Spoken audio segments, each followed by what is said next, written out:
Welcome back. Well, peer pressure, social activities, and keeping up the grades. High school can be a high-pressure stage of life, but for gay and lesbian students, it can be a much harder period to get through.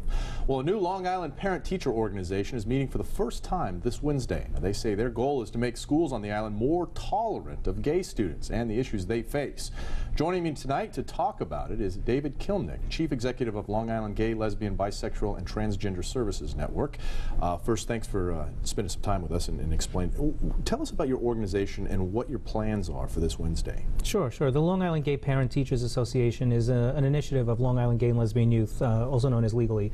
And Legally has been around on Long Island for 19 years, working in over 107 school districts, providing sensitivity training to students, talking about what it's like to grow up gay, lesbian, bisexual, and transgender, or GLBT, particularly out here in the suburbs, and trying to create safer communities and safer schools.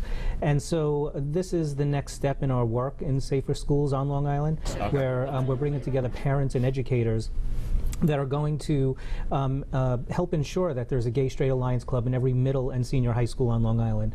We're bringing together parents and educators that are going to help to provide sensitivity training to parent groups and make sure that all faculty have the necessary skills to deal with the rampant bullying that LGBT youth face as well. And just as important, we're going to be seeking to implement some curriculum changes to include LGBT history in social studies classes. And, you know, similar to the likes of Long Island's own Harvey Milk, who has made great historical contributions like other civil rights leaders, and our students should learn about that. So you're actually wanting to alter the school curriculum to include and have an actual space or section that would teach gay history or historical figures who are openly gay? Yeah, it's not necessarily gay history, but when we're talking about in social studies classes, different civil rights movements, folks like Harvey Milk, who opened the doors. He was the first openly elected second openly openly gay elected person out in San Francisco. He grew up here in Woodmere, graduated from Bayshore High School. He fought for the right for teachers to actually, gay teachers, to have the right to teach in school when they were being fired for being gay in California. So when we're taking a look at teaching about the civil rights movements, it's important to include the historical contributions of LGBT leaders.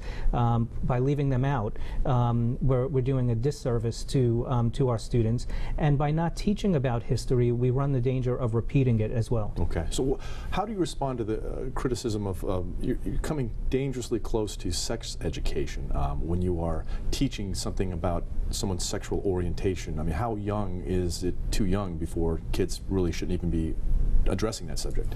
Sure. I mean, you know, we're not even coming anywhere close to sex education. This is not about sex education. When you're talking about Harvey Milk, you're talking about someone who was gay, who fought for the civil rights of gay people, but it's not talking about sexual orientation. To, you know, certainly in other historical instances, when we talk about the Holocaust, we don't fail to mention that the Holocaust killed so many Jewish people. When we're talking about Martin Luther King Jr., we don't fail to mention that Martin Luther King Jr. was African American, and he fought for the rights of African American leaders. This is in the same vein. This is talking about an important part of our history, and kids need to know about it. Now, are you wanting to put in the gay straight clubs in middle schools and high school? You want that to be a requirement of all the schools?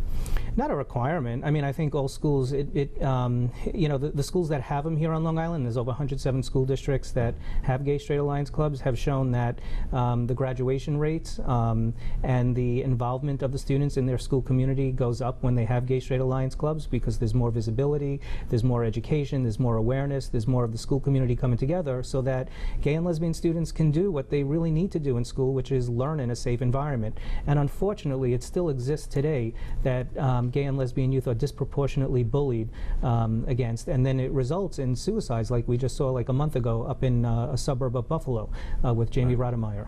Okay, so how's the response been so far? I mean, it's early on, you're having your first meeting this Wednesday, but how's the response been? You know, the response has been overwhelmingly positive. So many parents and educators have reached out saying it's about time. We need to do something. We want to get involved. We want to be active.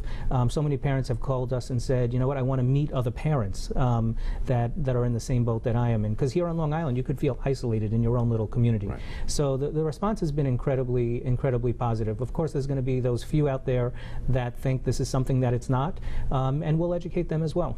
And just to be open about this, you don't have to be gay or lesbian to come and be part of this organization. It's for other people as well, right? Correct, correct. And I'm glad you brought that up, because the Long Island G-PTSA, I mean, it's a catchy name, but and it will do what it needs to do, but it's open to anyone that believes in safer schools for LGBT youth. All right, David Kilmnick, we appreciate you coming on and explaining the program to us, and good luck to you. Thank you. Appreciate it. Thank you. Thank you.